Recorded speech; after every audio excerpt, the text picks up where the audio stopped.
Alors, la prochaine chanson. La prochaine chanson, c'est littéralement l'essence même de l'album Sentiment. C'est-à-dire que c'était un album un peu spécial qui n'était pas prévu pour moi, qui est arrivé un peu dans le bon sens du terme, comme un cheveu sur la soupe. Et c'était assez spécial parce que ils sont tous un peu là dans la salle, mon équipe.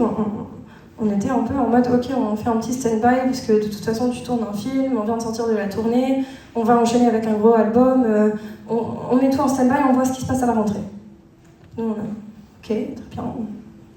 On se pose, moi j'arrive, je tourne un film et en fait j'ai plus de musique dans ma vie. C'était un peu dur, je vais pas vous mentir, mais là, je poste un TikTok et je dis racontez-moi vos vies, j'en fais des chansons. Il se trouve que mon management, mon label, il tombe là-dessus et ils me disent mais c'est génial, viens on fait un album. Et moi j'ai dit ok. Et là à ce moment-là on est genre mi-septembre et ils me disent on le sort en décembre.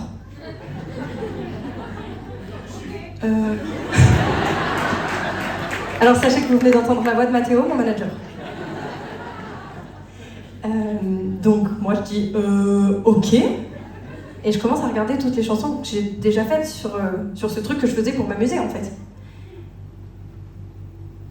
Et la première chanson où je me suis dit ok c'est sûr celle-là je la mets, c'était l'histoire la plus mignonne du monde. Parce qu'il y a des histoires un peu deep, on va pas se mentir.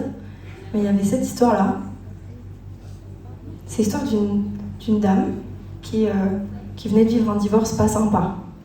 Et qui disait dans son message qu'en fait elle pensait qu'elle retrouverait jamais l'amour et que c'était trop difficile d'aller bien derrière ce divorce, mais qu'en fait elle avait retrouvé quelqu'un. Waouh! Mais genre la bonne quoi. Pour elle c'était genre la bonne personne. Et elle voulait le demander en mariage. Et elle m'a demandé d'écrire une chanson pour lui demander en mariage. J'ai sauté sur l'occasion directe. J'étais genre, wow, je vais faire une chanson pour que quelqu'un il se demande en mariage. Et après j'ai pas pensé au fait que potentiellement le mec pouvait dire non. Mais je l'ai fait. Après, j'étais trop fière, j'étais en mode genre, ouais, trop bien, c'est ma chanson Disney, c'est genre vraiment une chanson de love et tout. J'ai appelé mon mec et je lui ai dit, je suis désolée de pas l'avoir écrit pour toi. Et vous savez quoi? Le mec en question, pas mon mec, le mec en question, il a dit oui.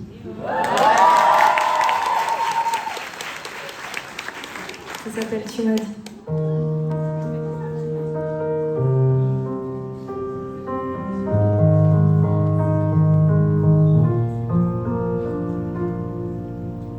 Je crois que c'était dire, ou bien ta bouche, c'est peut-être les deux, plus rien ne bouge. J'ai tout de suite su, ouais dès que je t'ai vu, je m'en suis voulu, j'y croyais plus. Car avant toi, je n'avais plus rien. Avant toi, c'était dur, j'avais perdu mon chemin. Mais tu m'as dit, prends-moi la main, suis-moi et viens danser.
réussir.